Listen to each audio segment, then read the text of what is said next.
back on a Tuesday, and it's not extremely hot out there. Look, it's under 100 degrees, so we need to be thankful for that. So look, because this gets rough out there. I'm going to be having in a guest, and she's going to be on her way, and she'll be here in a minute. Going to be talking about some community issues, some things that are going on out there in the community. Hope that you're doing well. These youngsters are out of school now, so I see a couple of school buses on the road. I guess that's for the year-round schools, and certainly we want to be paying attention to those school locations. But the youngsters are out there, and hopefully that they are safe. Now, man, when I was, my summers, man, I was working. I was doing stuff, man. You know, it was all in a certain order, man. You grew up on a farm, and initially comes the cucumber picking time, bro.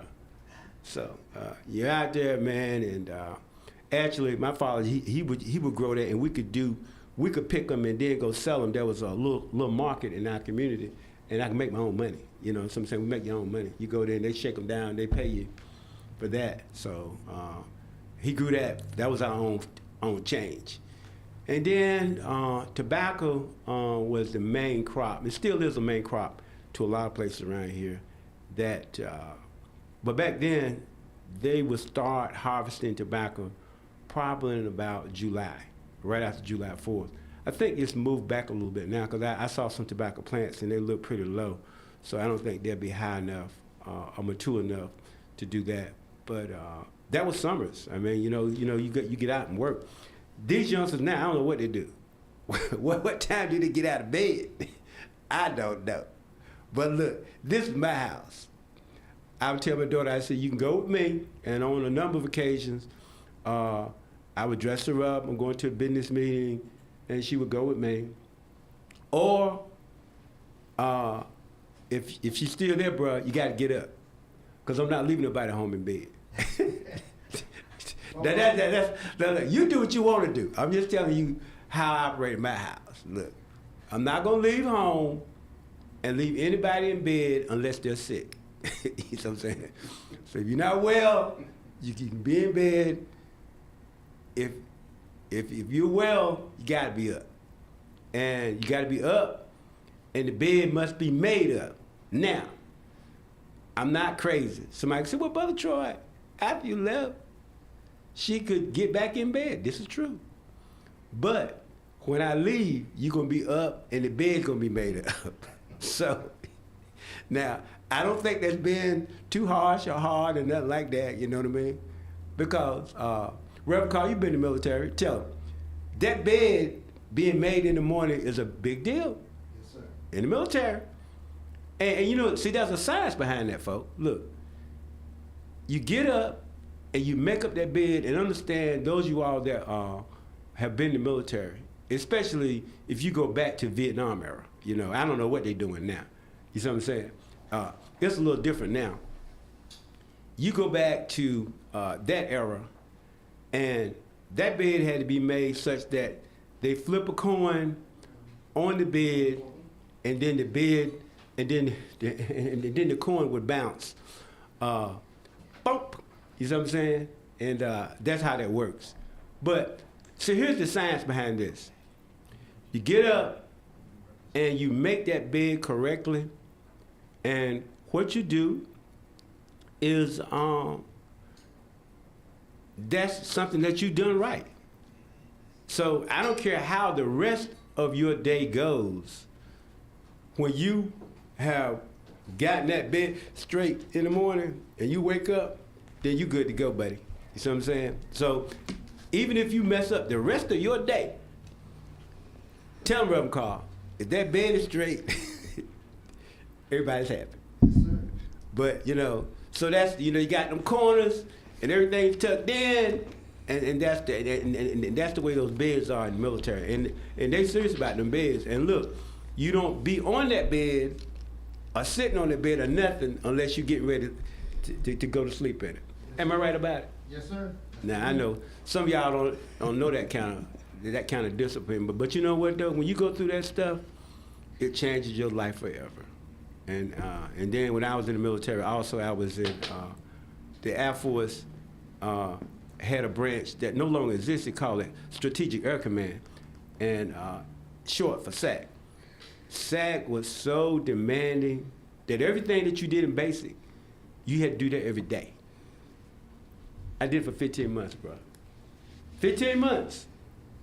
That's what I was doing. And I said, boy, man, I wanted to get out of there so bad, I volunteered to go to Vietnam. I said, look, just let me leave Wyoming. They asked the astronaut one time, I said, man, what's the moon like? He said, you ever been to Wyoming at night? And they had one TV station that went off at 10 o'clock, and they didn't do anything with that. And there's a plug right in front of you there, listeners. Can you see that? Yes, I was trying to do it inconspicuously. Yeah, so he's going to handle it for you, yeah. So, we have our guest. She's in here with us. Totally. Let me see. Yeah, I mean, that's not a 40, right? No, it's a 40 ounce of spring water. I'm just messing with you. 40 ounce of spring water. I'm just messing with you. I'm just messing with you. Well, if you would have asked me about 40, 30 years ago, the answer might not be spring water. Anyway, good morning to you. Glad to have you in. You yes. wanted to chat about some things, and yeah. So hope that you're doing well today. Doing well. You know, had a little bout with my granddaughter. That's why I look a little sleepy. We had to take her to the emergency room, but she's doing good now. Oh wow! So Nani was up all night, you know, checking, making sure she was good. She was good. Oh wow, that's great. But well, yeah, I'm so sorry to hear about that, but I'm glad she's doing well. Yeah, they're young. That, you know, that's the life of having 10, almost 11 grandkids. Somebody's going to end up somewhere. I don't have any grandchildren yet, but I'm with you. Yes. I'm with you. So, number of things going on in the community. It is. Particularly, you know, surrounding the whole thing with data centers. And so what we're doing is we have, well, introduce yourself to the audience, and if you want to talk about the group that you guys formed. Mm-hmm. Okay. Yes, so my name is Angela Tatum, and I am born and raised here in Fayetteville. We currently have 4 generations here. I have spent about 15 years living in New Orleans, but came back home because home is always where the heart is. I currently have 5 children, 10, one more grandchild on the way, so 11. I do a lot of work with Black maternal health with my organization, Mama's Village Fayetteville. But my activism work is alongside the founder, Lisette Rodriguez group, Fayetteville Freedom for All. And it's just a grassroots group that tries to take on issues that involves and affects the community. We meet once a month. We hear from the community on what they want to focus on. It has ranged anywhere from the 7-Elevens being built to the vote no when there was a consideration of changing the council dynamics as far as at-large seats. We have been very instrumental in advocating for the Office of Community Safety. Currently, you know, advocating for the community members on data centers. And then just most recently, we're getting into the conversation about the 911 call center because we feel that there's something there that may be a little bit of legislative overreach. And so we're talking about that currently now. Okay. So. All right. Well, specifically, you want to talk about what today? I don't think the 911 call center was on your screen when you initially reached out to me. No, it wasn't, because it just, you know, that kind of, I think it threw a lot of us off guard. It wasn't something that was on our radar because we've been focused on data centers, you know, working on the moratorium and the why for the moratorium, addressing the UDOs that currently are in place and getting the opportunity for the community to, you know, meet with council and hear not just them, you know, giving their grievances, because I think that's what's been happening with the public forums. We write 3 minutes of what our vices are. Council listens, which that is what the forum is designed for. So when people come, and I feel sorry when there are people that come and they're thinking it's a dialogue and don't understand the mere setup of the forum is to give the people an opportunity to speak, which is great. But we need now some time where they can interact with council members. And, individually, we've been interacting with more in the last couple of days, surprisingly. But it's not just about me or Lisette interacting with our council members. We want the community to have that opportunity. So, that's where, I don't know if you want to ask questions or we can get into that. My mind, I will tell you that my mind is also, I hope we can touch on the PSAP system, the 911 call center topic, because I would like to just educate the community. This is what happens. We're all so busy, and we hear something like, oh, 911 call center. Oh, of course we want to consolidate it. I mean, who would not? And the community can easily get caught up on words that are kind of thrown out in the beginning. Consolidated. Everyone agrees that consolidation is always, well, not always better, but it usually can be better. But we have to always look beyond what's given to us initially and find out, ask the whys. Why would the city of Fayetteville not operate the 911 call center like it's done in other communities? We do this with the data center conversation. We look at other communities and we're like, hey, they're implementing a moratorium. Hey, they're over here implementing a moratorium. This seems to be a model that communities are taking. So why are we choosing to do differently when it comes to the PSAP system, the 911 call center? Why do we see in other counties that the major city municipalities are the ones that are operating it? And what's different about Cumberland County that there is a notion that the city of Fayetteville should not operate it? So that's some of the questions that have been coming up. Well, I don't think that those things are necessarily dangerous or detriment to our community. I'm familiar with that too, and I'm familiar with that conversation. Mm-hmm. Like I said, it goes back to the 80s when they first started. Yeah, I learned some things from you. 911. I was in law enforcement at the time, so I recall that conversation very well.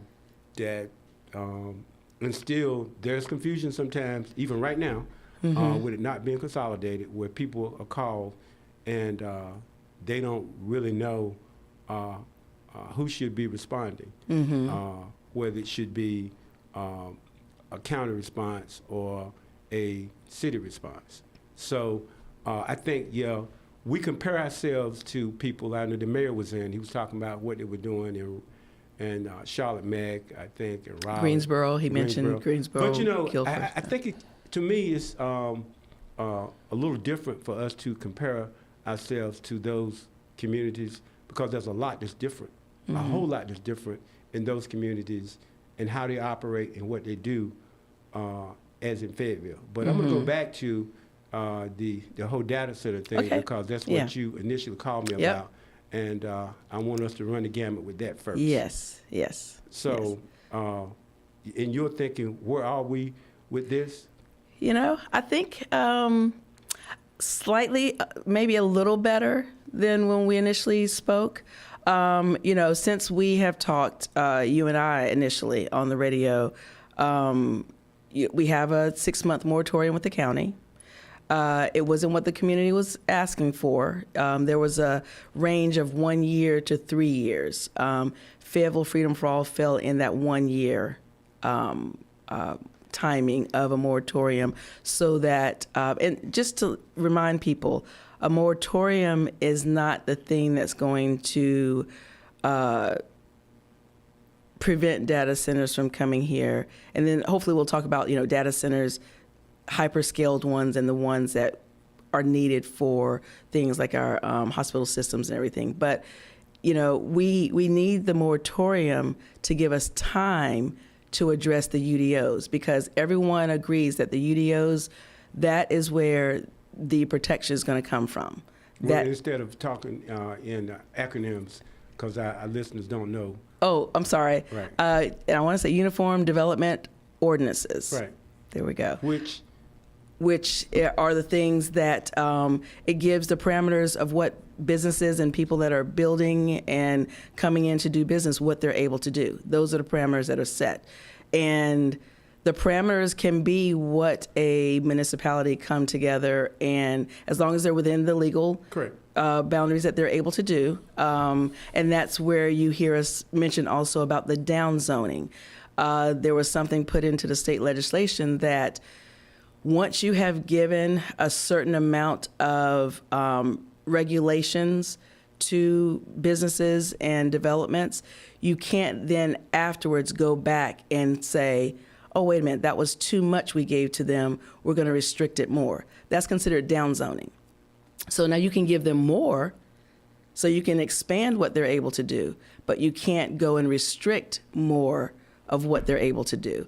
And so that's where we feel that the dangers lie, is that have we looked at the UDOs of concern to make sure we've given the proper parameters and regulations that will protect the community? Have we looked at all the studies? Have we heard from all the sides and taken all that in and think 15 years from now, 25 years from now, of how development will look? Because once we set it, we cannot restrict it anymore. And so the moratorium gives the community, the council, the time to really get it right, to really look and make sure that we've done our due diligence. And I know they may say, well, we've done our due diligence behind the scenes. We've been meeting since October. That may be the case, but to the community, with transparency being something that everyone wants, they want to see and be a part of that process. It was a hard time for us to even get the final UDO suggestions that were recommended from zoning. So we just got it maybe a month ago. So what are you, in your mind, what are you protecting the community from? Environmental things that could, happen. We've been hearing all the things about the water, about the use of electricity. If there's something in the UDOs that we can say, hey, you know what? This particular language, we can change this to offer even more protections for our community. We can require that we're specific about what investments look like when you come into the city of Fayetteville. Not a blanket, we will give this amount in tax revenue. No, we will invest X amount of dollars into your school system. We will invest X amount of dollars into your healthcare system, whatever the systems are. Are you doing that for all corporations that are coming to our community? I think it should be all. But you think that that the community should decide that, or the people that you elected in office should decide that? I think, we elect our leaders to carry out the things from their constituents that they represent. But elections don't end where you're communicating still with your constituents. Just because we elect someone to represent us, like, for example, Lynn Green is my representative in District 5. Just because I voted for Lynn to represent District 5, it doesn't mean I don't expect that if there's something coming up that I want to have a voice and communicate with her about, that it's just okay, Lynn, you go make the decisions for District 5, we did our part.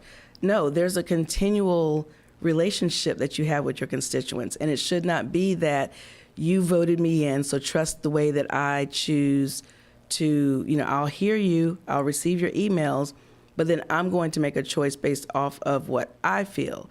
I think that's where the community is, a little upset about, is that, yes, we voted for you to be our representatives, but also to still hear us. But do you understand that business negotiations, until they arrive at some point, don't offer the kind of transparency that you're talking about? They may not, but they can. For example, one thing, we can make sure outright that we do not allow NDAs to be,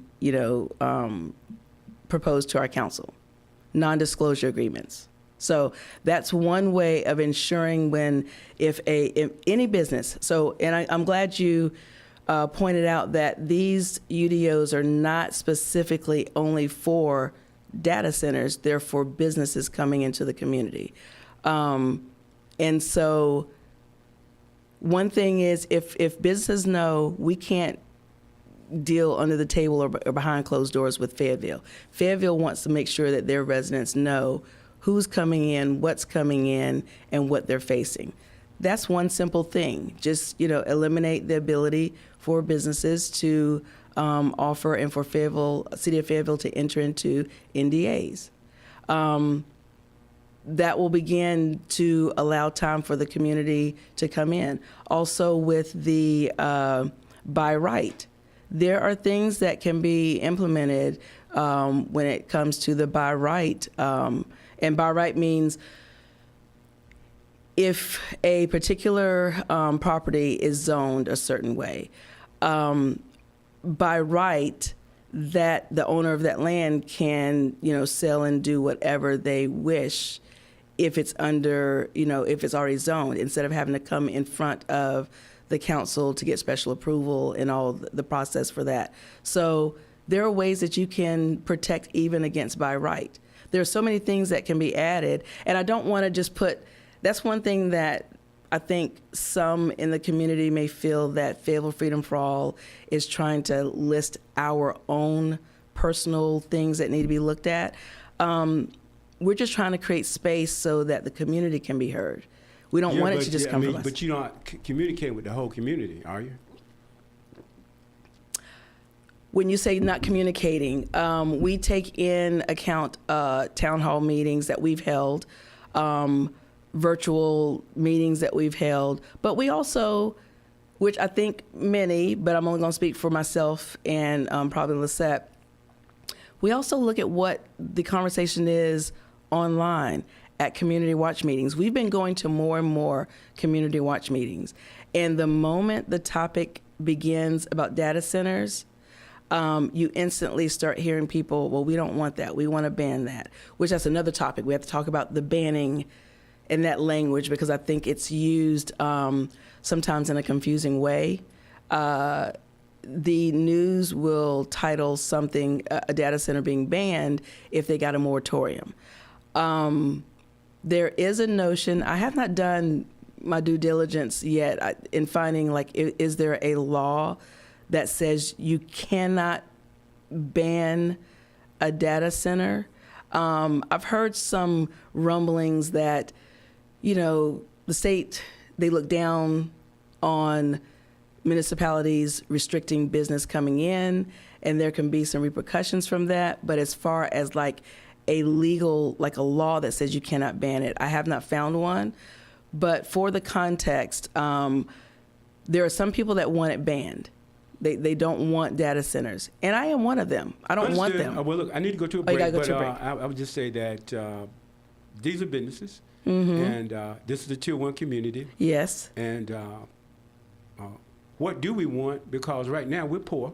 Yes, we are. One of the poorest in the state. We are. And we have to do something other than just say no. Yes. So we're going to go to a break. We'll be back. Ms. Angela Tatum talking about her group and what they stand for. And we'll have more vibrant conversations after this break.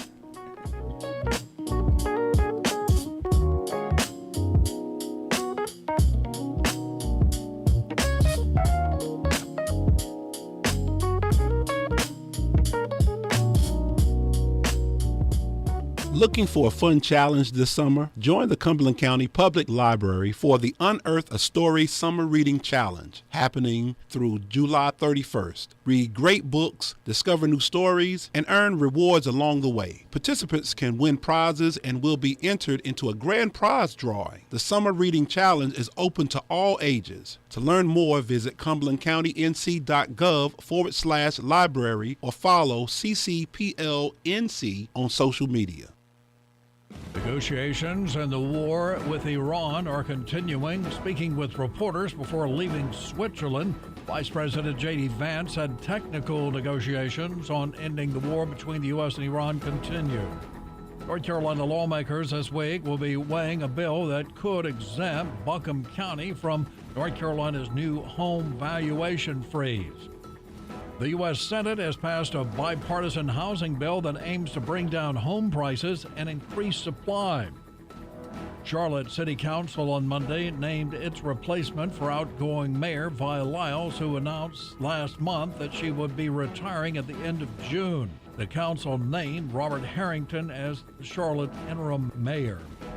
As drought conditions continue in North Carolina, officials are reminding campers to take extra precautions when heading outdoors this summer.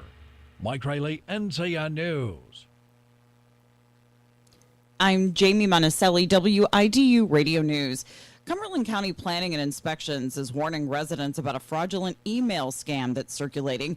The emails falsely claim to be from the Cumberland County Joint Planning Board and may include fake invoices requesting payment. Planning and Inspections invoices are only issued by email upon request by the applicant or through the official permit system when a permit is created.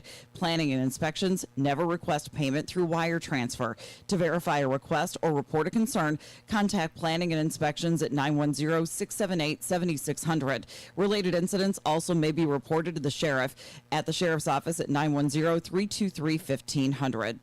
Fayetteville's newest playground is here, and it is designed for everyone. With rubber safety surfacing, wide accessible pathways, a mini merry-go-round, slides, and plenty of room to explore, that fully adaptive space at the Dorothy D. Gilmore Adaptive Recreation Center welcomes all ages. From WIDU Radio, I'm Jamie Monticelli.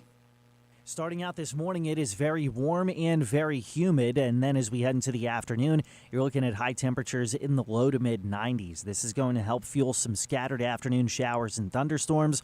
Some of these could wind up being on the strong to severe side, especially the farther north you go.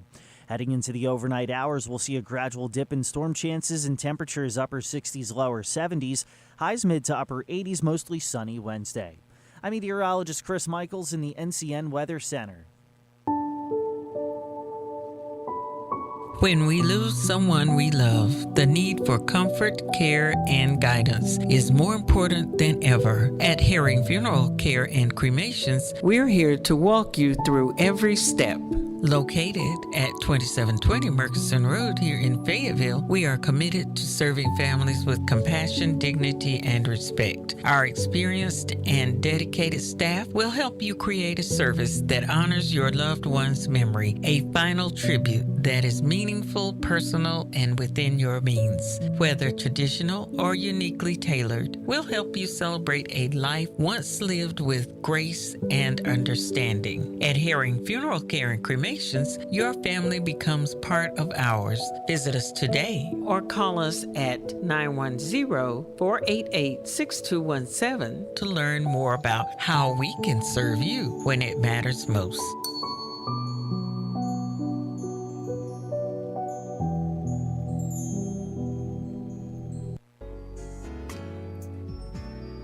Hi, I'm Mitch Colvin, president of Colvin Funeral Home and Crematorium. For over 50 years, our family has provided professional services with dignity, compassion, and respect with families during a time of need. We realize funeral services are as unique as those we're honoring. We offer a variety of affordable, quality services tailored to meet each family's needs, specializing in burial and cremation services. Proudly servicing Cumberland, Robeson, Hope, Harnett, Bladen, and surrounding counties from 2 locations, 2010 Murchison Road, Fayetteville, 1904 Elizabethtown Road, Lumberton. For more information, visit our website, www.hmcolvin.com.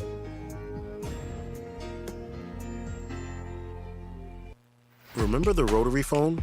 Well, soon that's what people are going to ask about gas-powered cars. And every day we see videos of robots becoming more and more like us. Welcome to the future. At Fayetteville State University, we believe that anything really can happen. So wherever it is that you want to go, we've got a program for that. Visit Fayetteville State University and find out how we're preparing students just like you for what comes next. Fayetteville State University. Are you in? Are you facing an important life transition? Whether you're selling a property, settling an estate, navigating probate, planning for your family's future, or protecting what matters most, Fusion Real Estate, Insurance, and Probate is your trusted local resource. We offer a concierge-level approach designed to simplify complex decisions. From real estate buying and selling, guidance on probate and inherited estates, life and health insurance solutions, our professional team provides the expertise and personalized attention you deserve, all under one roof. We're We're Garlinda Price and Caleb Price, your favorite mom and son duo, proudly serving families throughout Fayetteville and the surrounding counties. Don't wait until a challenge becomes a crisis. Call today to schedule your confidential consultation and discover how our full-service approach can save you time, reduce stress, and help you make informed decisions for your future. Call us at 910-494-7798 or visit us at Bronco Midtown, 1047 Murchison Road, Suite 104, Fayetteville, North Carolina, 28301. It's time again for your conference, CCFM Conference 2026, Wednesday, June 24th through Saturday, June 27th at the Florence Center, Florence, South Carolina. We will welcome Apostle Joshua Giles, Pastor T. Renee Glenn, Dr. Darius Daniels, Pastor John F. Hanna, Bishop Melvin Lambert, Bishop Bobby Hilton, and our psalmists, Pastor Smokey Norfolk, Pastor Wendy Wyatt, Pastor Naomi Rain, Pastor Lillian Lloyd. Yes, this is your conference, CCFM Conference 2026 at the Florence Center. Admission is free, but registration has major advantages. For more information, go to ccfmnation.org, ccfmnation.org. You don't want to miss the King's Summit CCFM Conference 2026, June 24th through the 27th. Come hungry for God's presence.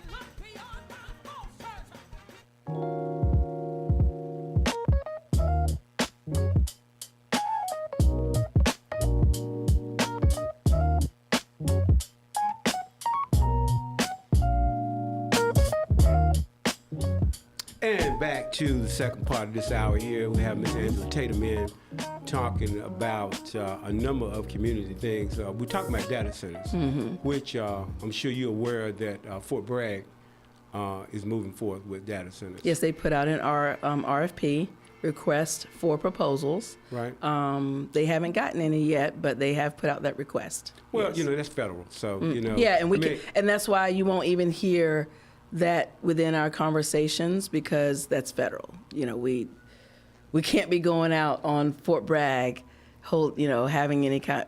Well, we could do some educational things, but that's a little different. So yes, you've seen that's not something that we even try to touch, because it is federal. Right. Well, you know, again though, I guess one concern for our community would be, like I'm talking about transparency when it comes to businesses here. You're not gonna, the kind of transparency you're talking about, I don't believe it's ever gonna happen, and perhaps it shouldn't, because I think there are safeguards that they have to discuss some things in private when you're negotiating on bringing someone to the community. It can't be you walk in and everything is exposed.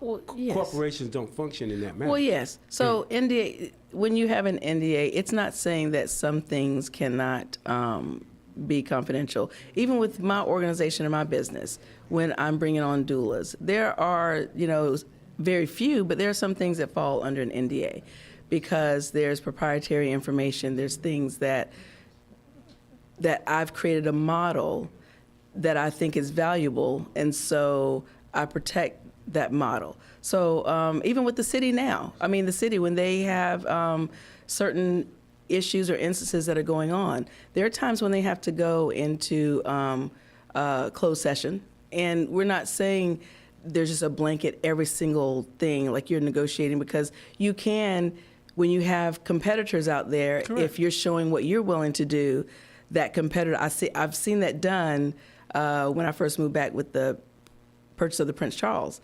Mr. Chen, he let out what his bottom line was, and someone bid him and outbid him at the 11th hour by a couple $100. So you're right. There are certain things that you do keep when you are coming in as a business with the potential community you're going into. We're not talking about those types of negotiations. We're talking about when it's negotiating on what they're able to do, what the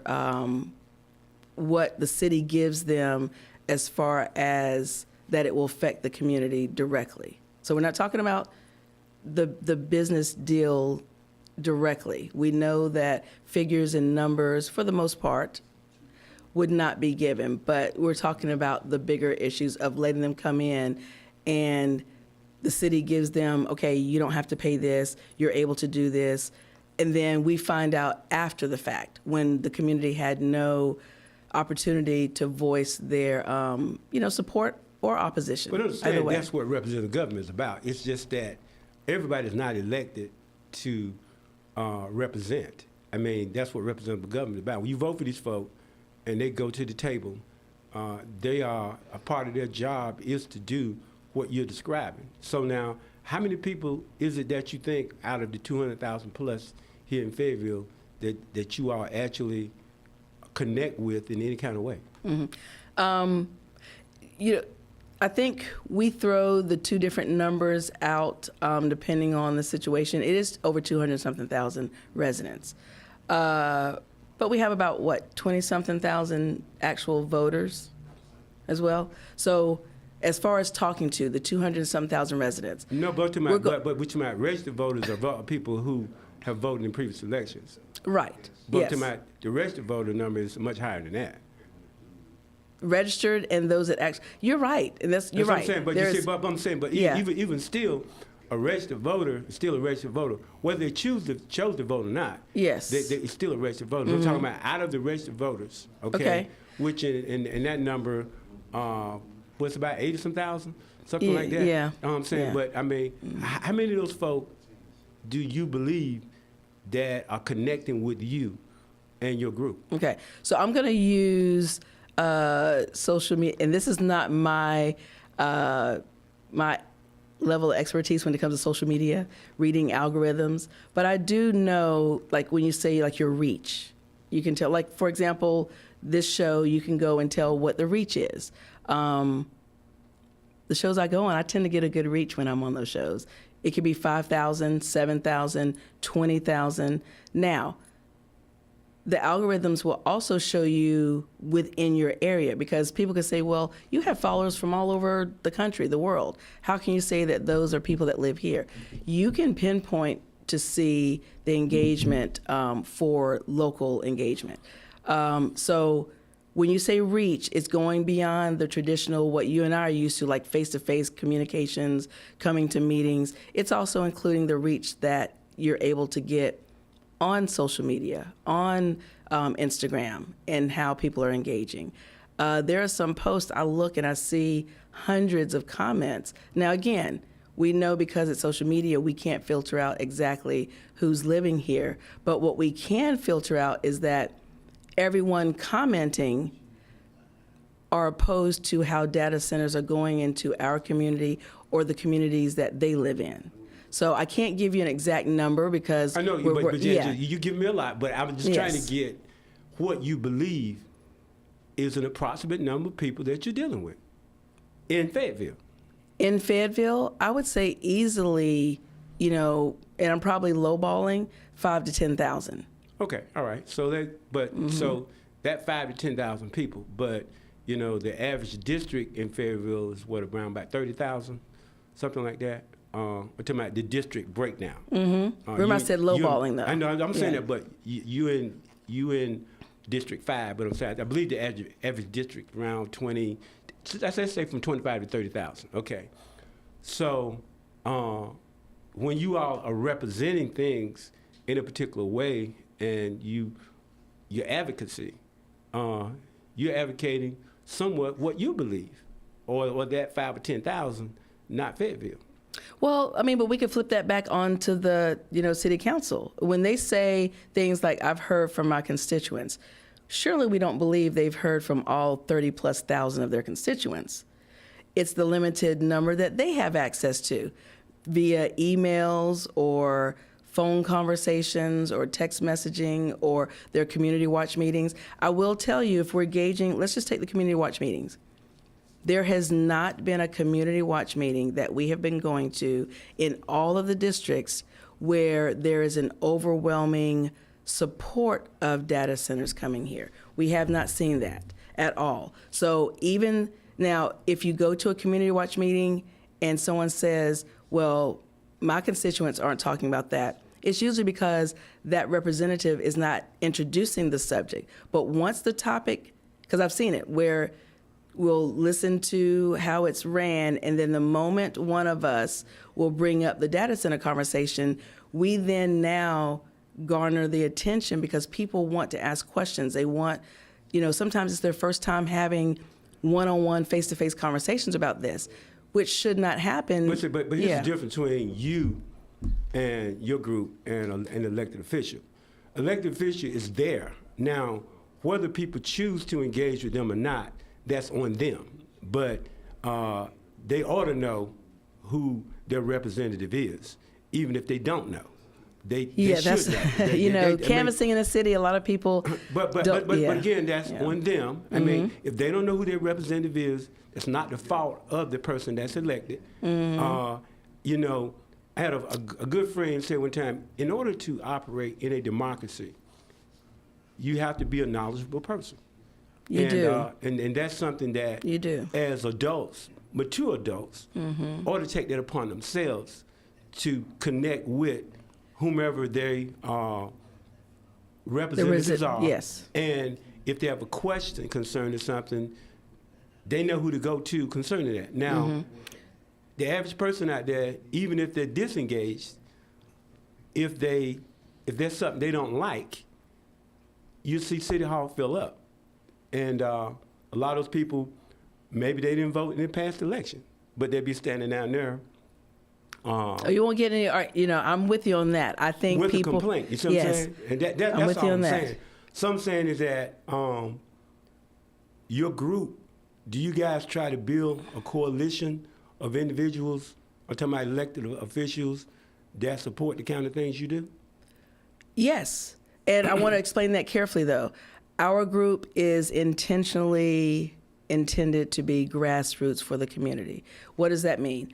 Whenever we have prior people that have been a part of the group, once they become a candidate for a position, we have elected to have that person no longer participate actively in the group because, one, it was protecting the group from becoming a campaign stopping ground where you have access to people and it becomes your platform. And we really didn't want to turn the meetings into that. However, though, but you guys somewhat act like a PAC sometimes, don't you? A political action committee. In other words, don't you all say you live in District 5, but don't you seek out people to run against people in other districts sometimes? I'm talking about using this individual now. Yes. So that's acting like a PAC. That's acting like you're functioning like a political action committee. Yes, but what we do is, we have supporters with Fayetteville Freedom for All that live in districts. And I may say, listen, there are some people that we've had discussions that they are probably not what the people have been voicing in regards to different issues, not just data centers. What are we going to do? I mean, people may look at how we came together with supporting Sean. Well, okay. If you want to say that's a PAC, I don't know if that's considered a PAC. Well, actually, see right here. Look, interrupt because we got 10 minutes. Let's say 78% of the people voted for a particular candidate, and they're elected. The people that voted, that's a landslide, really. And it is. I mean, however you want to frame it, but still, that's a landslide. Yeah. So, but I'm not saying agreeing to you. I'm gonna wait for my turn. Truth of the matter is, you all would go in that district and look for someone to run against that person. So, mind you, the district liked the person, but your group doesn't. Correct? So when you say the district, because I'm going back to how you I'm talking about the this. number of people that have voted in it. I'm saying is that because you see, look, in order to have a voice about who goes somewhere, you have to go vote, right? I agree, 100%. If the people didn't vote, then for whatever reason, I'm not saying they didn't care, but still they didn't have a voice. But if the people that voted, if over 70% of the people that voted, then that's a strong representation for the person that's there. So why would your group go inside of that district and try to get that person unseated when the majority of the people want that person? Okay, so let's dissect what you've just put before everyone. So 78% of those that voted. Many times, for whatever reason, it's done on council and it's done in the community. People use their vote or lack thereof as a sign of, disagreement, dissension, not liking the system, not wanting to be a part of the system, not liking the options that they have. There are some people that they look at both options and are like, I don't want neither one of them.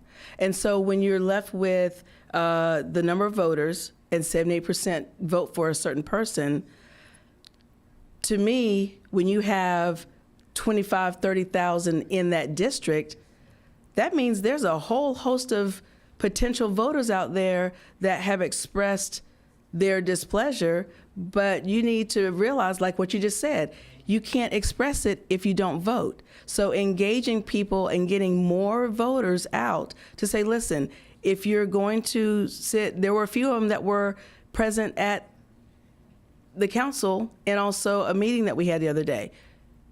You can't be upset but then not vote. So what is the problem in going in and saying, hey, if you want this to look more like what you're wanting to see in your district, we can't just have, 2,000, whatever percentage of people voting. We need more of you to vote. Now, let's say if there's engagement, because someone going into a district can't go, and if those same 78% vote for a particular person after they've heard things or engagement or whatever, that's what it is. But it should never be looked upon as a negative thing to go out and get more voters. This is not a matter of going and talking to someone and saying, I need to convince you the person you vote for, don't vote for them. That would be an issue. So, and that's not what's being done. Well, this is my question, though. Is your group looking to build a coalition? And if someone doesn't go along with what y'all want, then you're trying to run someone against them so you can get the 6 votes that you need to control the council. We don't think that way, really. We really do not in trying to control 6 votes. Trying to build a super 6. So you guys have not gone out in the community. We do and go met with elected officials or people that were prospective elected officials and tried to get them to coalesce in a caucus way in order to get. Have we as a group? No. Now, you want to ask me individually? You as an individual, either right. a representative of your group. I'm a steering committee. There's one founder. So you guys have not targeted people that are in office to try to get them. Y'all or me? Because just like right today, like I'm not representing Mama's Village Fayetteville. Someone could say Mama's Village Fayetteville because you, Angela, the founder, you're sitting there. You are now engaging Mama's Village Fayetteville into political activities, which we know when you have a 501c3, you're limited. I am one person and I have many hats. So my representation for Fayetteville Freedom for All is as a steering committee member. I individually have a right as Angela Tatum Malloy, a voter and registered voter in this community, to engage with whomever I choose. I got that. But piece. as the group, you have to have the founder on for that. I'm saying, but I got that piece. I'm talking about, though, let's say we're talking about the data centers. Mm-hmm. What about the individuals that don't agree with you all? What position are you going to take? Are you going to, let's say you don't get the desired result that you want. Is your group going to take the position that you're going to try to unseat those people in the next cycle? I have to let you ask Lisette that question for the group. For my individual self, for my individual self, I have not hidden that fact. That's people that are engaged but I'm in asking you a question, though. So me individually, yes. Okay, that's my point. Me individually, yes. But here's my point, though. So when we see what's going on in Congress now, and people around the country trying to build their own coalition to get what they want, But we're talking about caucus Democrats and Republicans. But you guys are kind of functioning in the same way. So, you know, if somebody doesn't vote the way you want them to vote, then what you guys are going to do, you're going to go and you're going to try to unseat them. In the what next does election. unseating look like to you? What would you say unseating someone looks like? They lose. No, I'm saying what do you say that it looks like when an organization raise money. Okay, we don't raise money. Yes, we don't do that at all. You raise money. We don't raise money at all. We don't even take money. We don't even have an account. We are a grassroots just organization that comes together. So for one, we raise no money. All the things that you see us do, paying for rec centers and hosting things, the upcoming town hall that I hope I can mention in a few minutes. How do you support a candidate that's running for office then? My time. That's in-kind contribution. Yes. It is. Yes, and my time is a lot. Yes, it's a lot. But no, time. I got to see a race ran where there was very little money raised, and there were no one that was campaigning was getting paid to sit those long hours. I got to witness what it looks like when money is not involved. But opposition maybe did have to pay somebody out there. Some of those people are making $100 I'm just talking a day. about how we. Yeah, I'm just saying how we organize. We participated in a campaign where there was no monetary, I'm not going to say it, there was no money being exchanged. Everyone, no one was getting paid for this. And I'm talking. But it's still value, though. You understand that? Well, yes, because time is value. Maybe the opposition yes. had to pay somebody to do the exact same things that you all were doing. Voluntarily for this I'm just group. Saying for us though. Same so thing. we don't collect money, we don't fundraise, we don't do any of that. I don't know what your next example of like what it looks like for an organization, a group, a grassroots group to unseat someone. So we don't raise money. So yes, individually as a citizen, I have the right to voice. Well, I'm only one person. Sure, but so I'm not saying you have the right to do something. Now, I'm not questioning that. Yeah, I'm just questioning. I just want to make sure I'm separating. I'm just trying to get the group in my mind what you all are about and what you hope to accomplish. Yes, and the group is focused on issues. Can't unpack all this today. I know. So it's a problem. Yes. When you get the chance, I'm going to come back because I have some other things too. Because you see, if we're going to resemble other communities, and I'm taking your words now. You said what we do, we resemble other communities. There are things that you all support that don't resemble other communities. You okay, we'll have to unpack that. So that's yes. That would be my question. And I do want to put one thing out there. Okay. Where we are engaging positively with our council members on data centers, we're going to be hosting a town hall working group where it's not where you come in and people are just talking, but they come in and we're going to work on those UDOs. We've been engaging council members. We'll be engaging commissioners and experts and bring them in the room. Sure. We'll have a date, share that with you. And it's with some of the council members that you'll be surprised about. Excellent. Look, our time is up. Yes. Miss Angela Tatum, she's in today and we're chatting. And she requested the time and I'm going to allow her to come back so we can finish this conversation. Yes. Anyway, thank you so much, Angela. Thank you. And have a great day. You too, Troy.